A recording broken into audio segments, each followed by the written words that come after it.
Hey, it's Greg from the Code Creative. In this video, we're going to learn about the event options that we have to work with when using addEventListener. These event options are that third argument that we can pass to addEventListener as an options object. And this options object gives us some very handy tools. So let's take a look at each of them now. We'll start off with capture. In this example, in my HTML, I have two divs, the first one with the class of outer, and the second one with the class of inner. And you can see those represented here on the page with this blue box, which is the div with the class of inner, and then this outer box, which is just represented with this big border here, and this is the div with the class of outer.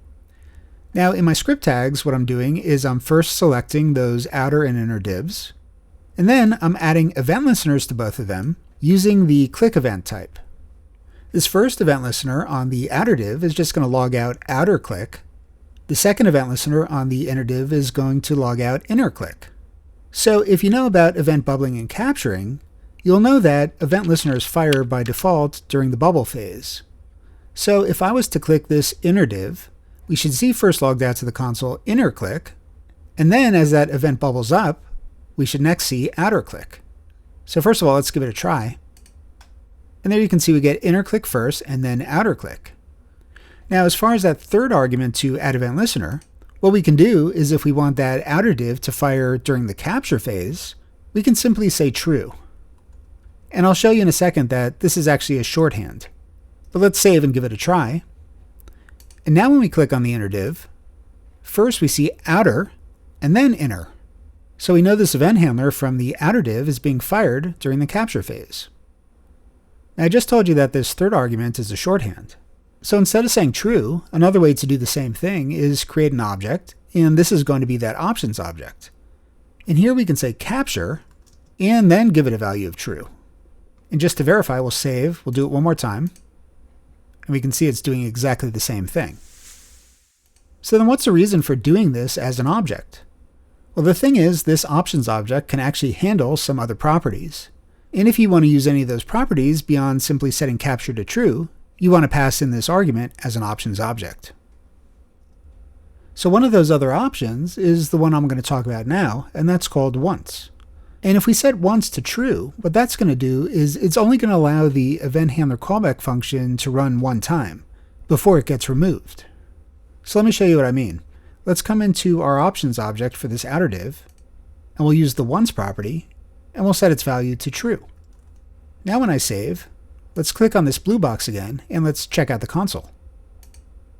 So we get our outer click and our inner click. Let's try to click the blue box one more time. And now notice what we see.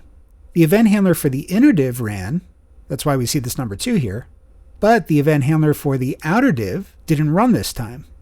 And that's because we set this once property to true. And we can continue to click, and we'll just see the inner div being incremented. If once is false, for example, which is the default actually, I can click on this inner div multiple times, and both of those event handlers will run each time. Now this could be done also with remove event listener, but if we have an event that we know we only want to run once, this is an easier way to do it.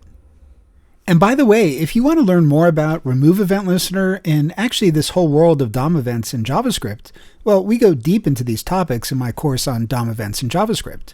I'll drop a link in the comments and description section down below for you so you can check it out. But let's move on now and take a look at another property that we can use in the options object, and this one's called passive. So passive will come into play when we have events that cause the page to scroll. In a nutshell, it's going to help to improve performance and to prevent page jank due to scrolling. So here I have a new example with a simple red box on the page. And I've given the body 1000 viewport height units, and this is just to give us the ability to actually scroll the page. The red box is there, by the way, just to make it obvious that we're scrolling.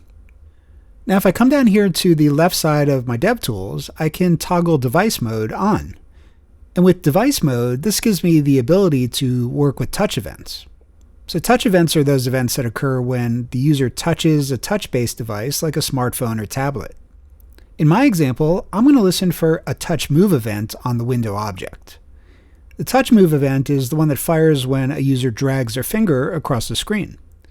In my event handler callback function, you can see that I'm logging out the event object when this touch move event occurs. So if I click and drag, that touch event object gets logged to the console many times. Now, what I'd like to do is I'd like to examine the properties on this event listener. So first of all, let's clear the console, and we can use Chrome's getEventListeners utility to see those properties.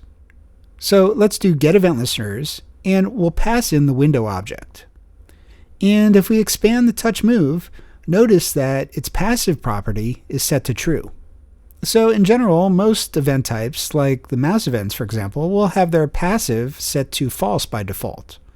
But the touch events and the wheel events in particular will have their passive properties set to true by default. And that's because these events cause scrolling in the browser, and with scrolling comes performance issues. But let's talk about how setting passive to true actually makes for better performance. Well, we just saw that passive is set to true for this touch move event by default.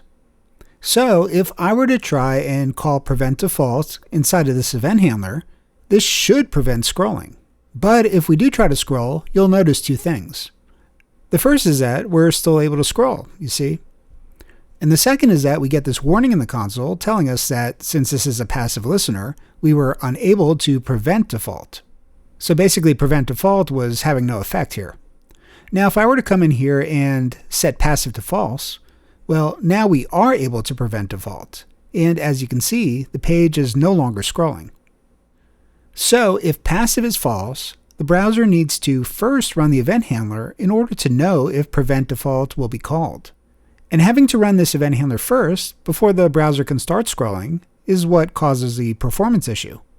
By setting passive to true, we're telling the browser that we will definitely not be calling prevent default. So it's sort of like we're making a guarantee up front.